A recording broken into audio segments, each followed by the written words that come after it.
kui siis ma tulin trikoos riietusruumist välja, siis hüüdis üks väike inimene, kes oli ka meie seltskonnas. Inimesed, tulge kõik eest ära, jõehobu hüppab kohe basseini. Ja see tegi muidugi Mondalale väga haiget.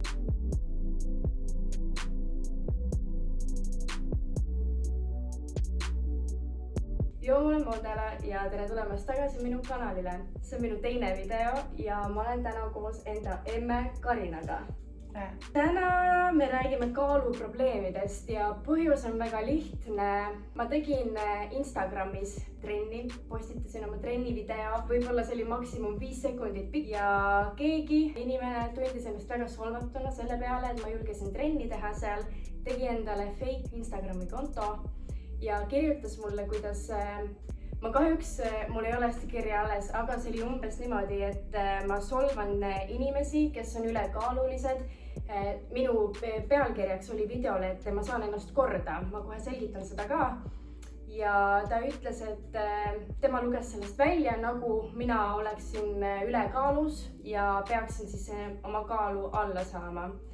Ja sellest ma tegin peale seda nagu pika Instagrami story, kust ma rääkisin sellest, et tänapäeval probleemiks on ülekaal, aga alakaal ei ole inimeste arvates probleem.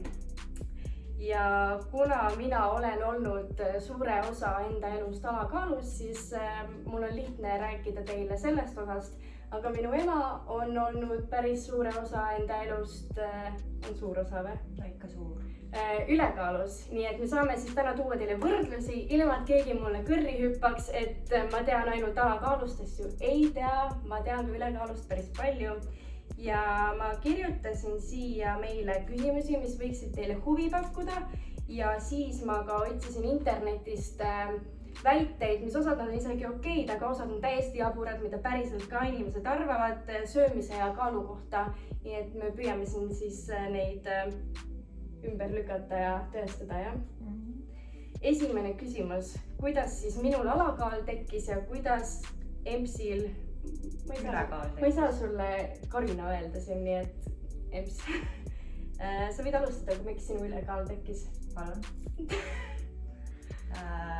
Kui ma jäin Mondalat ootama, siis ma võtsin juurde, kui ma ei eksi, siis 38 kilogrammi ja enne seda kaalusin ma 56 kilogrammi, nii et olin pisikene tüdruk. Nagu mina praegu. Minu alakaal, ma olen alati olnud väike, ma sündisin imetillukesena, ma olin alati lasteaias ja koolis kõige väiksem ja siis mingi hetk teismelisena ma arvasin, et nagu veel peenem on jube popp olla ja reaalselt enda näljutamine oli teema konkreetselt, see oli lahe, kui sa seda tegid, siis sa olid nagu kuulusid kuskile põhimõtteliselt, see oli reaalselt inimeste suhtumine. Ma tean, et see on täna ka nagu päris paljude inimeste põhjus, miks nad hakkavad ennast näljutama, sest et wow, see on cool. Aga sellega ma rikkusin ära selle, et mul on hästi kehv toitumisharjumus ja mul on praktiliselt võimatu võtta kaalu juurde. Ma võtan juurde, aga ma saan juurde võtta võib-olla selline 1 kilo, 1,5 kilo ja ma rohkem kaotan pärast seda. Ma ei pea tegelikult selleks väga palju tegema, et ma kaotaksin kaalu ja minu jaoks ongi probleem see, et mul oleks vaja, ma olen täna peaaegu normkaalus, aga ma peaksin olema veel rohkem. Nii et ma tegelen sellega ja see on üks põhjus, miks ma teen trenni, et mul lihasmass kasvaks ja sellest tuli probleem. Mis sinu, kui sa julged öelda, see kõige kõrgem kaalunumber oli? See oli teise lapse ootamise lõpus ja see oli 121 kilogrammi. Okei. Ma ei teadnud seda arvu, see on päris palju. Aga kaalu langetamise alguses oli see nii-öelda ainult 106, aga kehamassiindeks oli väga kõrge. Ma võin eksida, aga vist kehamassiindeks oli 48, mis on nagu mitte enam ülekaal, vaid on juba rasvumine. Okei. Mina isegi ei tea, mis see nagu... Ma olen lihtsalt nii erinevates vanustes, nii erinevad kaalud olnud, et mul nagu tegelikult ei ole õrna aimugi. Ma tean, et kui ma olin 15, siis ma kaalusin alla 35 kilo. Ma olin mingi 33-34 midagi sellist ja see on minu jaoks see, mida ma mäletan, et see nagu, see oli probleem. Ja järgmine küsimus. Mis sa siis ette võtsid? Kõik. Et alla võtta? Jaa. Kõigepealt kaalujälgijad, seal ma kaotasin 10 kilogrammi. Räägi, mis on kaalujälgijad, ma arvan, et väga paljud ei tea. No kaalujälgijad panete Google'i otsingusse ja kõik saavad teada, et ma arvan, et see Weight Watchers, ülemaailmne organisatsioon. Võtsin 10 alla, 12 juurde, 20 alla, 30 juurde, lõpetasin ära, ei saanud, lihtsalt ei saanud. Ja ei, selles mõttes, et mulle ka väga meeldis süüa, olema ausalt. Et minu see nii-öelda sõltuvus oligi see, et ma sõin liiga palju ja Mondala nii-öelda sõltuvus on see, et ta sõi liiga vähe, et me kontrolli iseenda üle, näed, ma võin süüa nii palju. Ja mõlema juhul see on väga suur probleem. Ei ole seda, et ülekaal on probleem ja alakaal ei ole probleem, et mõlemad on haigus. Ja räägi maavähendusopist ka.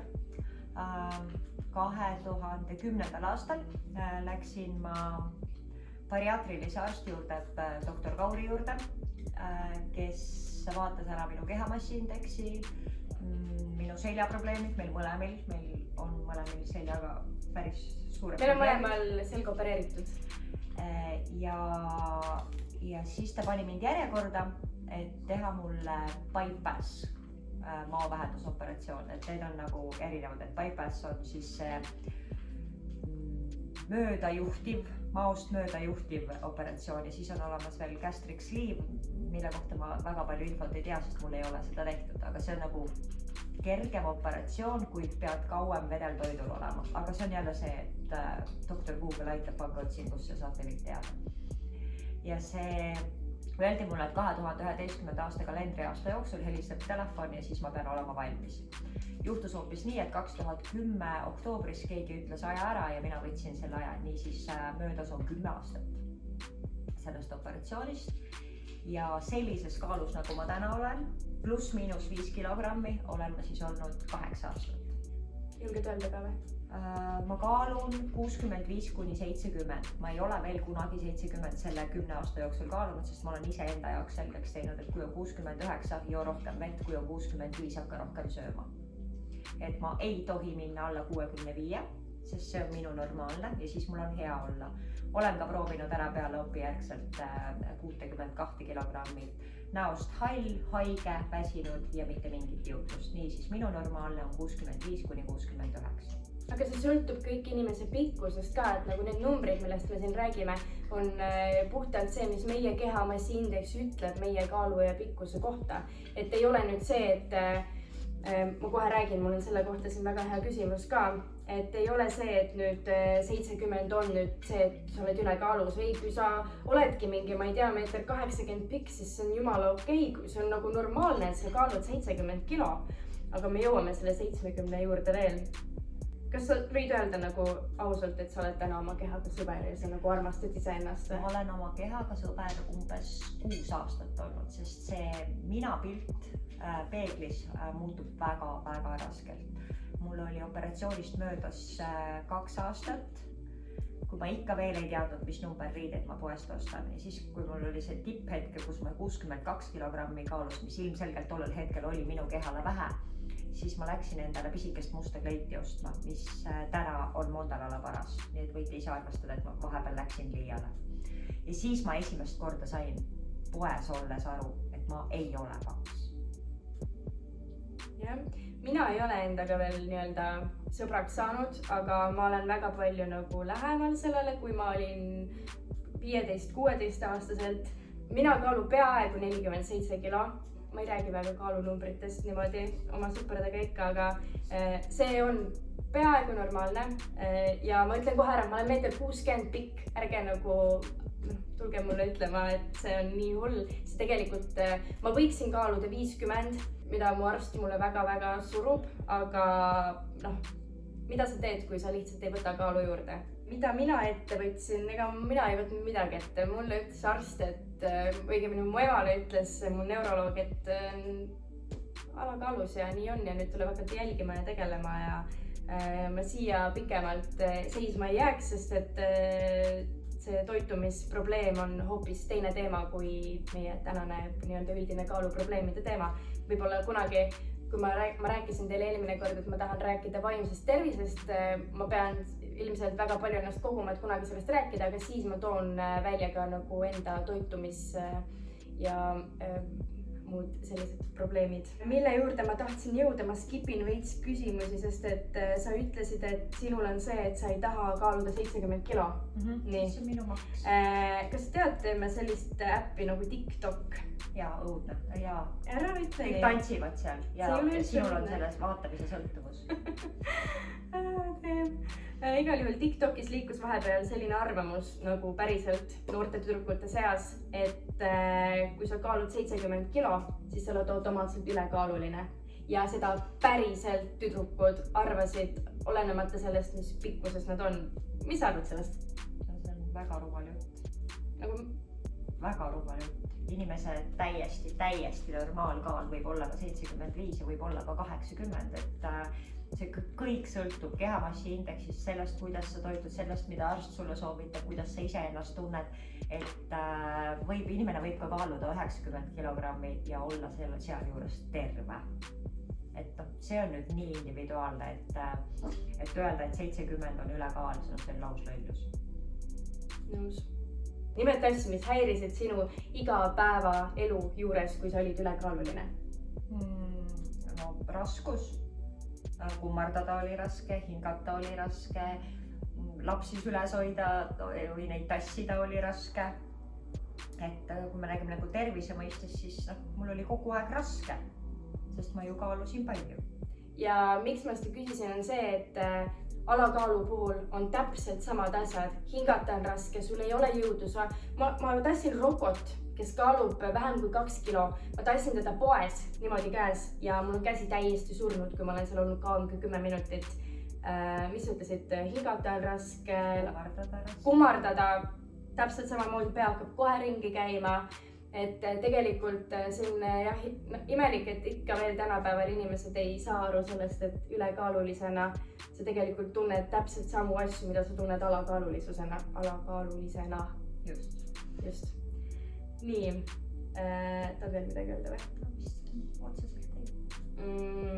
Sinu kõige valusam kommentaar, mis on sulle öeldud kaalu kohta? Minu kõige valusam kommentaar, mis on öeldud mulle minu kaalu kohta, on otseselt seotud ju sinuga, sest see oli sinu valu. Mina olin leppinud sellega, et ma olen nii suur, nagu ma olen. Nimelt olime ujulas, seal oli rohkem inimesi ja seal oli ka meil teine tuttav perekond kaasas. Kui siis ma tulin trikoos riietusruumist välja, siis hüüdis üks väike inimene, kes oli ka meie seltskonnas. Inimesed, tulge kõik eest ära, jõehobu hüppab kohe basseini. Ja see tegi muidugi Mondalale väga haige. Vana ma olin siis üldse? Ma arvan, et sa olid kas just kooli läinud või midagi sellises vanuses. Sest minu jaoks nagu ei olnud mitte kunagi sinu ülekaalulisus probleem, sest minul oli pigem hea meel selle üle, et mul oli alati kõige noorem ema. Ma võtsin seda hoopis teistpidi ja nagu ilmselt see on suur põhjus, miks ma täna tolereerin inimesi väga palju rohkem kui mõni teine. Sest et ma ei vaata inimest selle järgi, mis on tema kaalunumber. Mul on täiesti ükskõik, kui sa tunned ennast hästi. Mul on mure inimese pärast võib-olla, kui ta on liiga peenikene või liiga suur, sest et ma tean, mis tähendab nagu probleem kaaluga, aga see on iga inimese enda aru saada, enda tegutseda. Sinul ei ole õigust öelda mitte kunagi inimesele, et söö rohkem või söö vähem. Et see on üks suur asi, mida ei tohi öelda, et millest ei saa inimesed aru, et minule tullakse kogu aeg ütlema, sa peaksid rohkem sööma. Aga sa ei lähe ülekaalulisele inimesele ütlema, et söö vähem. See tundub normaalne, et sa ei lähe suurele inimesele ütlema söö vähem, aga mulle öeldakse kogu aeg, aga söö siis rohkem. See ei ole tegelikult okei, see päriselt ei ole okei, kuna sa ei tea, mis selle taga on. Ülekaalulisele öeldakse, et tee trenni. Jah. Aga ülekaalulisuse põhjuseid on ka, me pärast räägime sellest ka nii palju rohkem, kui lihtsalt see, et inimene ei viitsi ennast liigutada. ja üldiselt, kui inimene on väga ülekaalus, siis ta ei tohigi hakata kohe trenni tegema, mida ka inimesed ei tea, sest et see mõjub südamele, veresoonkonnale, öeldakse nii või? jah, et noh, minule kõige valusam kommentaar. Minu jaoks ei olegi olnud selliseid nii-öelda valusaid kommentaare väga palju, sest et ma vastan nendele nii-öelda ühiskonna normidele, mis on väga jaburad, mida ei tohiks olla, mitte keegi ei peaks vastama mitte mingitele normidele, selliseid asju ei tohiks eksisteerida. Ma nüüd lõpetan selle teema. Aga ma arvan, et ongi täpselt need, millest ma just rääkisin, et aga söö siis rohkem või ma ei tea, tee trenni, tee lihastrenni, ma teen ja siis mulle ka öeldakse, et ma solvan nagu ülekaalulisi inimesi, nii et nagu vabandust, mida ma siis tegema pean. Et mina olen nüüd praegu järjepidevalt, ma arvan, aasta aega üritanud enda kaalu tõsta. Vahepeal on olnud väga hästi sellega, vahepeal on läinud veidi halvemaks. Ma sõin vahepeal beebipille, mis minu puhul on, öelge mulle palun, kui kellelgi on veel olnud niimoodi, aga minul on beebipillidega alati olnud see, et ma olen neid mitu korda elus proovinud hakata võtma, aga ma võtan nendega liiga palju alla. Et minul pigem kaob söögisu ära, kui tuleb juurde nagu väga paljudel teistel tüdrukutel. Mis oli kaalu langetamise puhul sinu teekonnal kõige raskem asi? Kõige raskem oli peale maovähenduste operatsiooni leida õige suurusega kausid, et oma portsjoneid reguleerida, sest et päris alguses suudad sa süüa ainult ühe supilusikatäie, mille sa siis sööd imepisikese teelusikaga. Ja et ei tunduks, et see portsjon on visuaalselt nii suur, sest olema osad kõik käib ju vaimse tervisega koos, et kui sul nagu vaatad ja ei ole sobilik, kuidas ma seda siis söön, siis see hakkas käima sellega, et imepisikesed klaaskausid sinna sisse, siis oli kaus täis ja sa söödki terve kausi täie, sest vanasti ma ju sõin terve kausi täie, lihtsalt kausi suurus muutus. Et toidukoguste reguleerimine oli kõige raskem, sest et ei tohtinud üle süüa ja kui sa natukenegi üle sõid, siis see oli väga-väga valus. Minu puhul siis kaalu tõstmise juures kõige raskem on ilmselt nagu olnud see frustratsioon, et ma ju teen kõike õigesti, et miks see siis juurde ei tule ja samal ajal, kui ma tegelikult ka teen kõike õigesti ja see kaal ei tule, siis ma saan ju arstilt vastu pead, et kas sa ikka teed kõike õigesti või kas sa nagu jätad midagi rääkimata või et see surve, et ma päriselt teen kõik õigesti, et ma ei ole kuidagi endale ohtlik ja ma ei jäta mingeid toidukordi juba ammu enam vahele, et see tunne, et ja ikka nagu midagi ei muutu, see on ilmselt minu puhul kõige raskem. Mul on siin 10 väidet, millest ma enne rääkisin. Me võime mõlemad nendest rääkida, aga me võime kordamööda ka, et kui sa tunned, et sa tahad sellest midagi nagu rääkida, siis ütle kohe. Esimene väide on, et ülekaal tekib ainult vähese trenni ja halva toitumisega. Ei teki. Ülekaal võib tekkida ka sellest, et sa oled beebiootel. Siis sa sünnitad lapse ja siis see kõik ei kukugi kolinal kohe alla, vaid selleks tuleb väga palju tööd teha. Ja lisaks on ju veel erinevad haigused, mis mingi kilpnäärmega seotud haigused. Ja, minul on ära lõigatud kilpnääre vasak, aga te ei näe seda armi, sellepärast et see on tehtud plastilise kirurgia. Vot, nii et ei ole alati see kõik nii must ja valge, nagu üldiselt inimesed arvavad. Teine väide, ülekaalus olles ei ole võimalik enda söömishoogusid kontrollida. Kõik on võimalik, aga kui tegemist on juba diagnoositud söömissõltuvusega, siis tõesti ilma abita ei ole võimalik, aga kui on lihtsalt ülekaal, siis on nagu kaheldav, et siis ikkagi on see, et sa saad ise reguleerida, kui palju, mida, mis kellaajal sa sööd, et see jah, lihtsalt ülekaaluline inimene saab, aga rasvunud inimene, kellel on diagnoositud söömishäire, mis juba vajab psühhiaatrilist ja psühholoogilist sekkumist, seal võib olla, et väga kergesti üksinda ei saa, et tugigrupp peab olema hästi tugev ja muidugi ise endal peab olema tahe. Mitte see, et ma nii väga tahaksin, vaid see, et ma päriselt tahan ja teen. Ja mitte ainult ülekaalu puhul ei ole söömishoogusid, vaid on ka alakaalu puhul on selline haigus nagu bulimia. Ma arvan, et te olete sellest kuulnud vähemalt midagi ja see on ka, et inimene sööb ohjeldamatult, siis ta oksendab selle kõik välja ja siis hakkab uuesti pihta. Et noh, see on jälle mõlemal juhul tegelikult. 3. väide, kui mu vanemad on ülekaalulised, siis see on okei, et mina olen ka. Kindlasti ei ole see okei. Aga kas sul võib olla soodumus, kui sul on nagu vanaemad ja ema, isa ja kõik on ülekaalulised? Mina arvan, et see on ainult minu arvamus, sellel ei ole mitte mingisugust tõenduspõhist juttu, aga kasutada väljendit, me oleme kõik suure kondiga, on lauslõilus. Jah. Sest et me ei ole kõik suure kondiga. Jep. 4. väide, nii-öelda sotsiaalsed normid ja surve aitavad kaalust alla võtta. Ei aita, aitavad ainult kaasa sellele, et inimesel lisaks kaaluprobleemile, ükskõik kas siis ala- või ülekaalu puhul tekiksid ka vaimsed probleemid. 5. väide, ma teenin vähe palka, see tähendab, ma ei saa tervislikult toituda. Ei, tervislikult toitumine on nii palju odavam, reaalselt. Seesama eine, mis sa näiteks Burger Kingis endale ostad, selle sama raha eest sa saad endale 3 päeva süüa umbes teha, kui sa oskad poes käia. Selles suhtes see on minu jaoks täielik lollus. Nagu junk food, kiirtoit on väga palju kallim, on ju? Lõppkokkuvõttes jah, kui sul on ikkagi see, et ma teen täna seda toitu, need ja need asjad on mul juba kodus olemas, siis tollel päeval võib-olla läheb sul ainult 2 euri kodus, sest kõik asjad on juba kodus olemas. Mõnel teisel päeval on need asjad otsa saad, siis mõnel päeval läheb rohkem. Aga tegelikkuses annab toidukorda reguleerida niimoodi, et see maksab ühele inimesele umbes 2 eurot. Lihtsalt sa pead olema teadlik tarbija ja teadlik ostleja. 6. väide. Kaaluprobleemid võivad tekitada lisaks teisi tervisehädasid. No ikka võivad jah, see nüüd vastab tõele jah. See on üks loogiline asi, mis me leidsime. Seal ei ole see, et kinnita või lükka ümber, siin on ainult kinnita, jah, tekitavad teisi tervisehädasid. 7. väide, kaalulangus vähendab terviseprobleeme.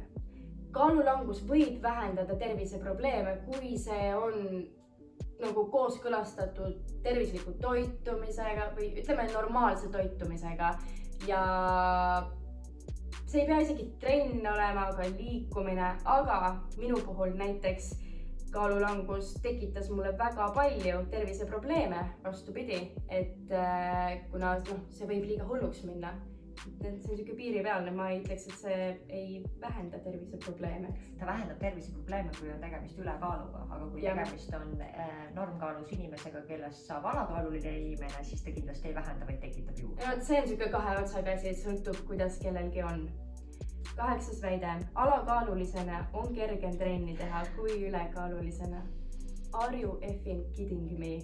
Nagu ma ei jõua käia isegi, ma ei tea, üksinda poes. Kennet reaalselt nagu peab minuga kaasas käima või ise käima, kui meil on vaja palju asju osta, sest et ma ei jõua poekottidest. No see on isegi suur asi. Ma ei jõua üksinda elu sees tervet meie kodu ära koristada. Ma hingeldan, kui ma käin trepist üles alla, nii et ei. Mis see väide oli? Alakaalulisena on kergem trenni teha. Ei ole, kindlasti mitte. Aga ma arvan, et see võrdub, et need on nii ala kui ülekaalulisena on sama raske tegelikult trenni teha. Ja, ülekaaluline peab kõigepealt õppima kõndima ja alles siis trenni tegema, et üldjuhul ei ole ka kõndimise harjumus siis. Aga see ei ole see, et see pole mingi reegel. Räägime siis ainult ühest inimesest, räägime siis ainult minust. Jah, kõigepealt oli vaja hakata kõndima, sest ka see oli raske. Mida rohkem kõndisid, seda paremaks läks. Me ei ole mitte kunagi olnud mingi hull trennihunt. Peale maavähenduste operatsiooni aasta aega ma tegin väga regulaarset trenni. Tegin kodus personaalse kava järgi, pluss mul oli igal hommikul 6-7 paiku kohting oma sõbrannaga ja me tegime ühte Pakume rannaringi. Et siis jah, aga see oli juba selleks, et esimene aasta sa kaotad kaalu ja teine aasta sa hakkad säilitama ja säilitamist sa pead õppima, see ei tule niisama lihtsalt. Paraku ka maavähendusoperatsiooniga on teatud protsent inimesi, kes söövad ennast uuesti suureks. Et minul piisas sellest esimesest aastast kaalu langetamisest, et aru saada, et see kõik on väga tore, aga minule anti õng. Kala peal ma ise õppima püüdma. Alakaal on tervislikum kui ülekaal. Ma ütleks, et see on lauslollus, sest et mõlemal juhul võivad kõik su organid üles öelda ja mõlemal juhul võid sa lõpuks ära surra konkreetselt. Tõenäoliselt alakaaluline inimene sureb suurema tõenäosusega kergemini ära kui ülekaalulis. Ülekaalulis saab päris mitu aastat elada, enne kui see süda täitsa rasvunud on. Ja vot ma olen nõus sellega, aga jällegi see on meie arvamus, me pole arstid kumbki. Aga see tundub loogiline.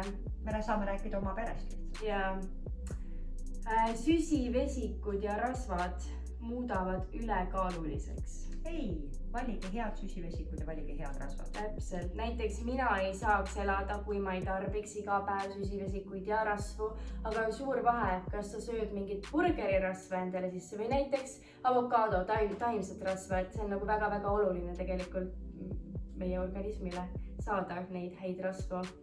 Et inimesed kipuvad segamini ajama neid häid ja halbu rasvu. Süsivesikuid ka just. See oli viimane väide ja nüüd tuleb viimane küsimus. Kas me siis oskame midagi soovitada ka inimestele, kes on kas ülekaalulised või alakaalus?